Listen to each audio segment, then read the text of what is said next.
Chris here with ASUS's Zenbook X14 OLED. It's a new model from them with another of those fantastic OLED screens. It's 2.8K the resolution, 14.5 inches, 120 Hz, so it's very smooth. And being OLED, we get the great deep blacks, very good contrast, good response time with it, and up to 600 nits brightness in this model here. It has a backlit keyboard, two Thunderbolt 4 ports, an RTX 3050 GPU to help out with your 3D workloads, video editing, and even a little bit of light gaming, which I'll cover in this video. It's got a 70 watt-hour battery, and what's powering it is the Intel 13th Gen 13900H. Now this is a very quick chipset, up to 5.4 GHz turbo. It has 14 cores, 20 threads, and it's a 45 watt part, so very powerful. Included in the box, you'll find a 100 watt Type-C charger, very good size to it, our power cable, and I'll have a look at our total travel weight too, with the laptop and the power supplying cable. It should not be bad at all, considering the laptop is 1.6 kilos. The total travel weight here is only 2 kilos, which is not bad for this type of laptop. Now we've got an alloy top. There's really no flex when I press down on top of this. In fact, pretty much nothing at all. You can see this new style here with the logo on the top, and it's a little bit hard to make out, but it does state there ASUS Zenbook. So the X14 OLED here, to open the lid, you can do it one-handed, okay? Slowly, if you do it, you're able to open that up. I know so many people keep asking me those kind of questions with laptop reviews. So the keyboard, we have 1.5 millimeters of travel, 1.6 millimeters, very comfortable to type on. It is a backlit keyboard, and I'll show you the various different stages of it. This is it completely off. You can't really see anything at all. We have the first level, which is reasonably bright, but it goes even brighter than that. That's the second, and then the maximum brightness right now. So it's evenly distributed, those lights too, so I don't see any funny darker patches with the keys.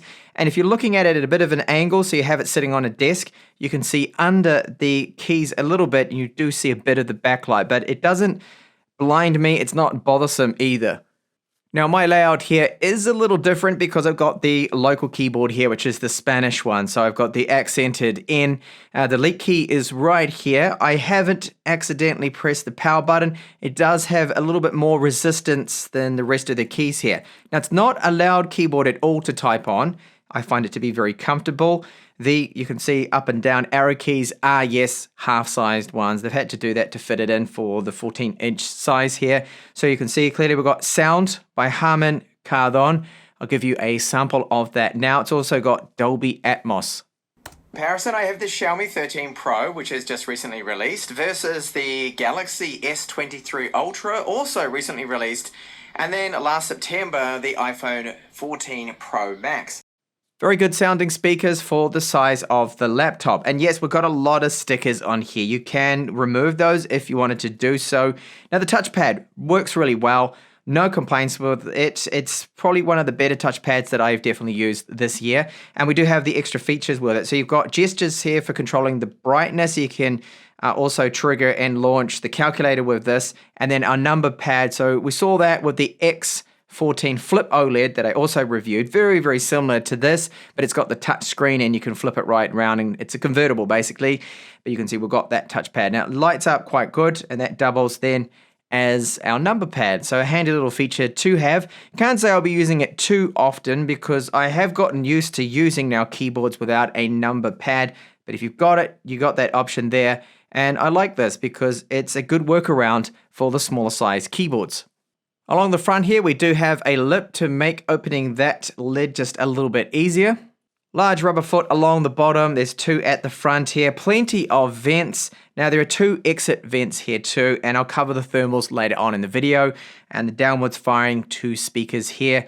These are the Harman Kardon tune speakers that I gave you the sample of earlier. Now I won't show you the internals in this video because there's nothing really that you can upgrade. We've got a 70 watt-hour battery within it, and you can only really upgrade the SSD. That's it. So the RAM cannot be upgraded with this model. Full-size HDMI out here, 3.5mm with mic support, two Thunderbolt 4 ports, and they do support video, data, and power delivery. We've got status LEDs here A lonely USB 3.1 Gen 1, our exit vent. I would have liked to have seen another USB Type A port here, but at least we do have one. And finally, along the back, no ports, just an exit vent. So the build quality is excellent. It's an all-alloy build. Really like the finish of it. It's matte, but as you can see, just handling it now, it is already showing a lot of fingerprints all over this matte surface. Now the screen bezels left and right are very slim. Up the top here we've got dual array microphones, our full HD camera, and the camera that does support to the Windows Hello login, so you don't need to enter in any passwords or anything.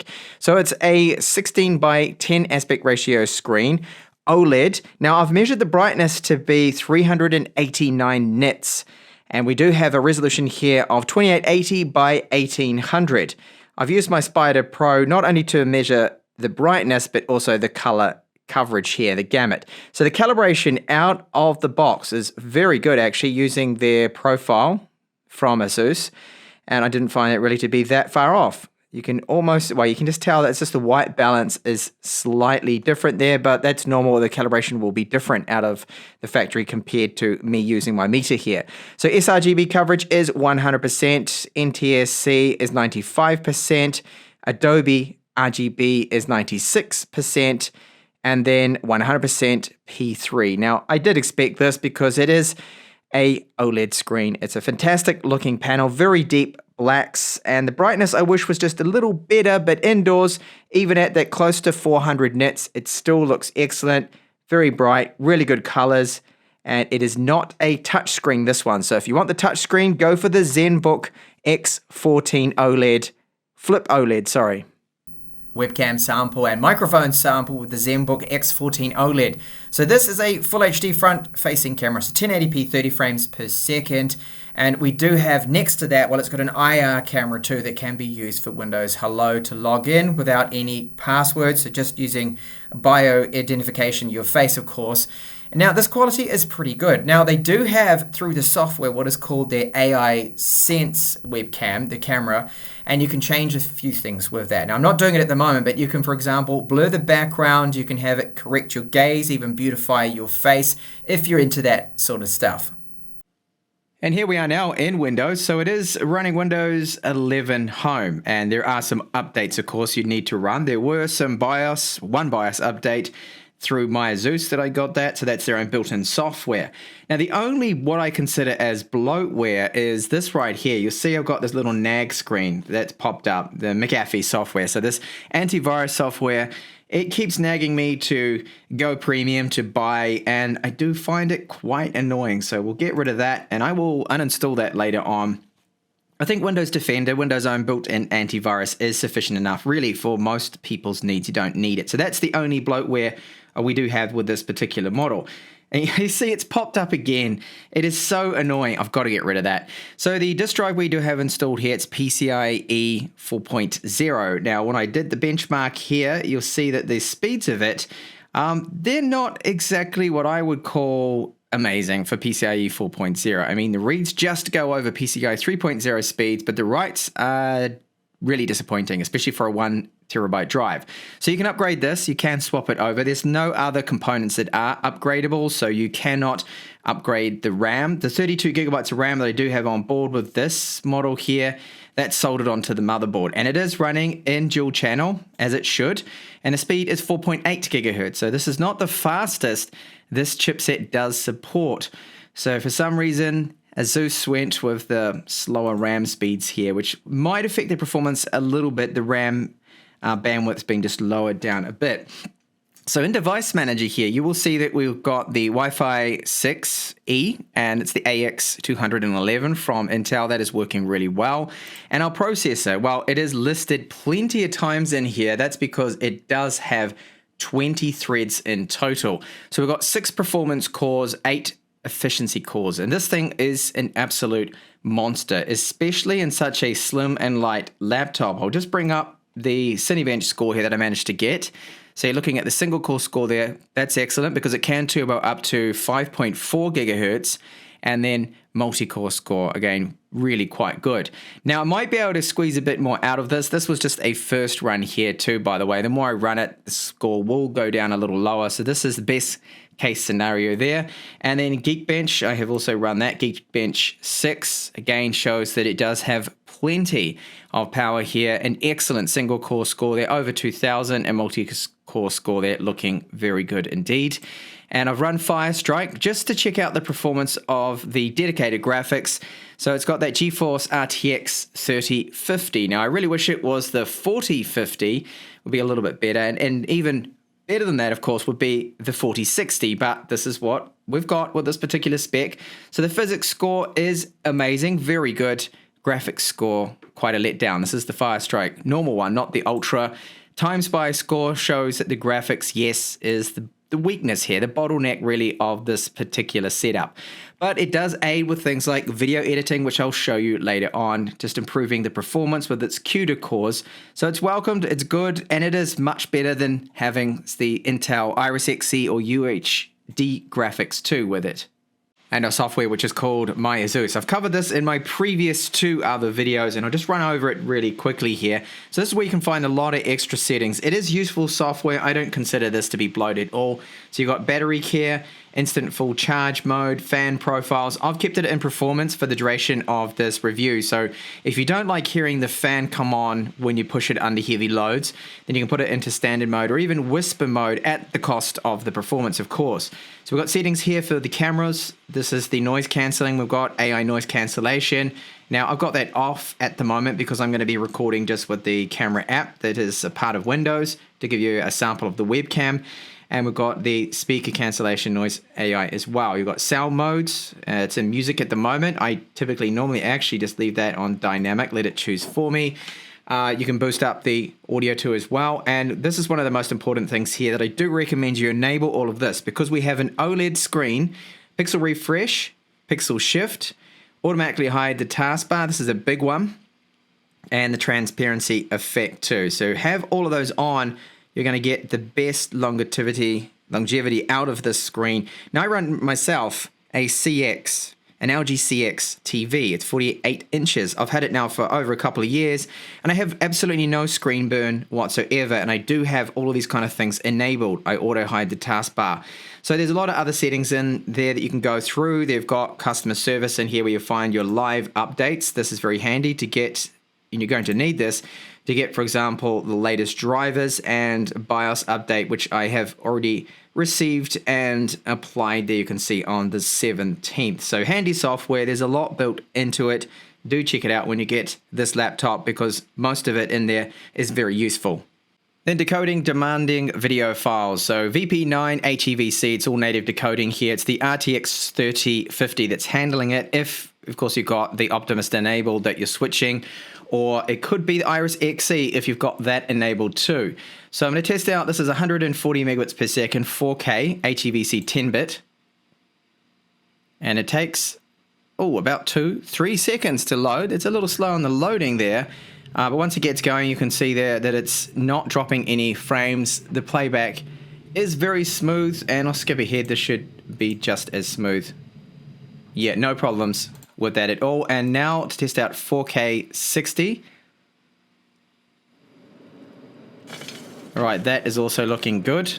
So the original first part of that clip is like a slow motion, and that is now 60 frames per second. I can see that that is not dropping any frames either. So it can handle it, native decoding there with those codecs and the demanding video files you throw at it. It can handle it, the Zenbook 14X OLED. As for our thermals, well, it does trigger here. You can see thermal throttling the Zenbook 14X OLED. Now, I've been running this for, 313 hours. I've kept this up the whole time I've been running the system, and you can see the average temperatures are very good here. We're looking around 41 degrees normally, but it did reach 95. This is when it triggered the thermal throttling, affecting that performance. So maximum turbo is 5.4, although here it's reporting slightly less because the bus clock is not quite 100 megahertz there, but it turbos up nicely. But when you do push it really hard, for example, Cinebench, you'll notice that those clocks will eventually drop down, it does start to throttle, which is normal for having the 20 threads here and the 14 physical cores. Got a lot of cores in there. Now, the power usage here, total system power pulled 121 watts. So there's a lot of wattage here with this particular chip. And yeah, it does get a little loud, the fan too, when you push it hard, as you can imagine. You do hear it. Now, it's not offensive, but you will hear it. So what I'll do now is I'm going to run Cinebench again, stress it out a lot. I'll make sure it's going to go for 10 minutes this time. And I'll give you a sample now of what the fan is going to sound like. The fan's in this when it is under full load. This is really the only time you'll hear it.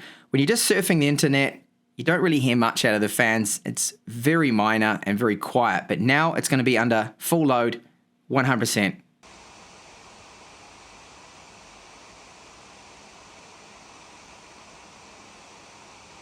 Now, ASUS does have this GlideX software that they wanted me to test out and show you in the video. I'm glad I did because it's very cool, very useful too for increasing your productivity. So what you can do with this software, you can see the setup I have here, that I've got my PC, my Zenbook X14 OLED, and I have a Zenfone 7 here. So it's an older model, but it doesn't matter. And I've got now this being wirelessly displayed on my screen. So they do have different versions of the software. There's a free version that allows us to get up to 720p, and right now I'm running 1080p with a paid version, and you can transmit up to 120 frames per second. So I can wirelessly now control the phone, the Zenfone 7. I can have it now on the screen here too. So it's great if you work with many different devices. Most of us do, right? You've got a mobile phone, you've got your laptop, maybe you have a tablet PC. So it can work in a PC to PC mode. You also have a unified mode too, where you can control everything with the same keyboard and touchpad across all your devices here. So you don't need to have a Zenfone. This works on other brands too as well. So your iOS, Android, Windows PCs, Mac.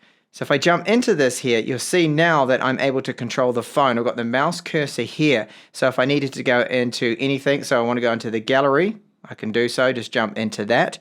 So you see here, as I scroll up and down, there's a little bit of a delay, but it's still very usable. I can happily work on the screen here on the PC and control remotely that phone, and you're doing everything here all in one. You see, as I move the cursor around, they're pretty much in time there. Now, there's another option. I could plug this in. So I could plug the Zenfone 7 into the Zenbook, and that means there would be no latency issues then. Because it's wireless, that's why there is a tiny bit of a delay there. So you see that we do have here a lot of different options with GlideX when we're in this mobile to PC mode.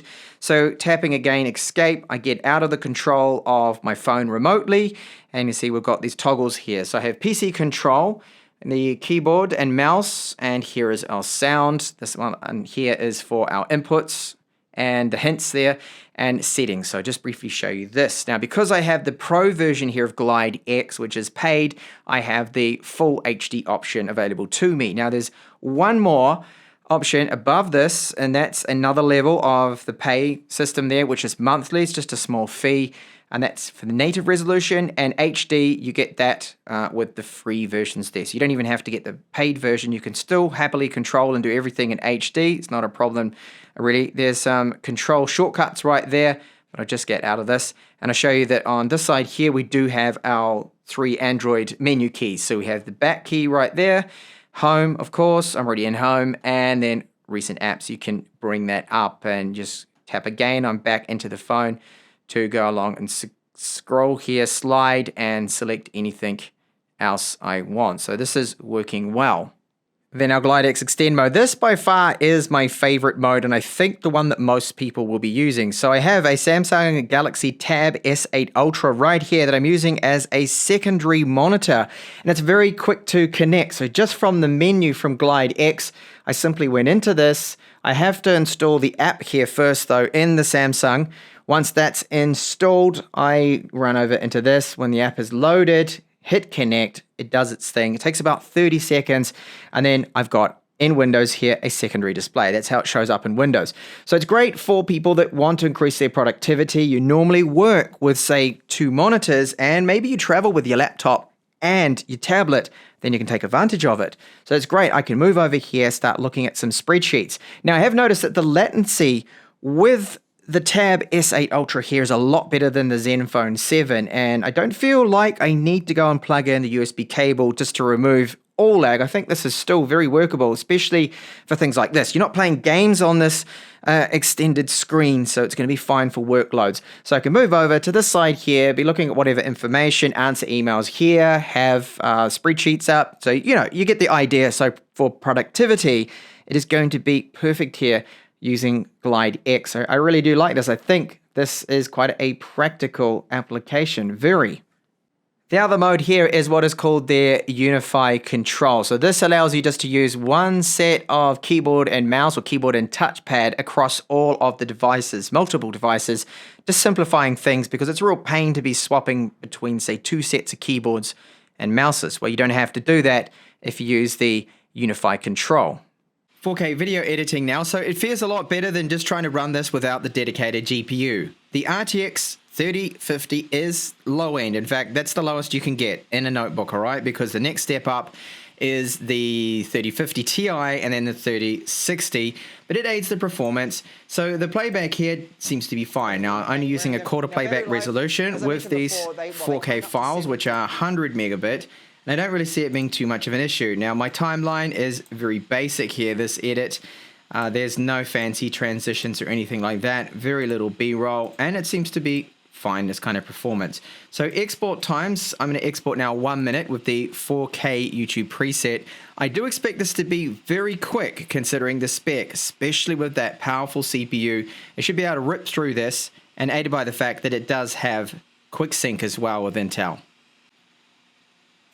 All right, so approximately 22 seconds, 2 seconds slower than the other model. Not really too sure why that is, but that's just the way it came out. It is in the performance mode there, but still blazing fast. Very good export times with Adobe Premiere Pro here. Now, we know that an RTX 3050 is not ideal for gaming. It's not going to give amazing performance, but you can play games with reasonable frame rate here. Now, I've got The Witcher set to medium settings, sorry, here at 1080p, and it's getting around 45 frames per second. This is in a very dense area, Novigrad, lot of NPCs around, lot to render, and it's doing okay, but when you get out of the city, the frame rate's around about 60 and over that, actually up to about 70. So gaming, yes, it can do a little bit of that. And just to comment very briefly here on Linux support, I tested out Linux Manjaro with their open source drivers. Everything did seem to be working in my quick initial test, so that's looking very positive. And because it's not a touch screen, you're not going to run into those issues with the touch screen accuracy, its calibration, all that I've experienced with some other models that do have those touch screens. Now, battery runtime on this model here, with it in the power saving mode, so not using the performance mode, screen brightness set to 30%, and just light documents, a little bit of Amazon Prime video streaming, Netflix through the application, not demanding work. You're looking around about 6 hours, just over 6 hours for that workload there. So it's a little disappointing. It's a 7-watt-hour battery. Really wish they'd been able to squeeze in, say, a 90-watt or 80-watt-hour battery to get us through a full day. I do feel for most people, it's going to be very close to get through a full day here. You're probably going to have to take that charger with you. Luckily, it's not too big. So it has an excellent keyboard, great build quality to it, fantastic OLED screen. I just love OLED screens. My desktop PC is an OLED, and I've mentioned this in previous videos too, that screen burn, a lot of people always comment about that, say, oh, I would never buy an OLED because you're going to have screen burn issues. Now, if you kept the display at 100% brightness, and the constant same image, you never set a screensaver, you didn't enable the pixel shift and all the OLED protection stuff that they have in here with their MyASUS software, then yeah, you probably would run into some screen burn after a couple of years. Now, my unit that I've been running now for almost 3 years, no screen burn. I auto-hide the taskbar. I use a screensaver after 1 minute. It's got the pixel shift on it. I haven't experienced any problems, and I doubt you will with this, because you get that great response time with the screen, the contrast, the brightness, the colors. It's a really good panel. Once you use it, you'll be like me. I just really can't go back to now an IPS panel after using such a great unit. It's a very powerful chipset. This, I did encounter a little bit of thermal throttling, as you saw it reach the late 90s, triggered that, so we lose a bit of that performance. But it's blazing fast, this unit here. The RTX 3050 is the weakness. Now, I really wish that ASUS would give us an option here with an RTX 4060 or a 4050 even would be good, because the RTX 4000 series at least has that frame generation that you could use to help boost the frame rate in games that support it. You've got the DLSS with it too as well. So it's all right, but it's a business-focused machine anyway. This really is not a gaming laptop, but still, I would like to see an RTX at least 4050 option with it. So overall, great model, and of course, ASUS's GlideX, very handy software too to increase your productivity. It's definitely worth checking out if you're someone that runs your mobile phone, you want a secondary screen on the go that's maybe one of your tablets you've got with you like I showed in this video, then it's worth a look there. So thank you so much for watching my review of here the Zenbook X14 OLED.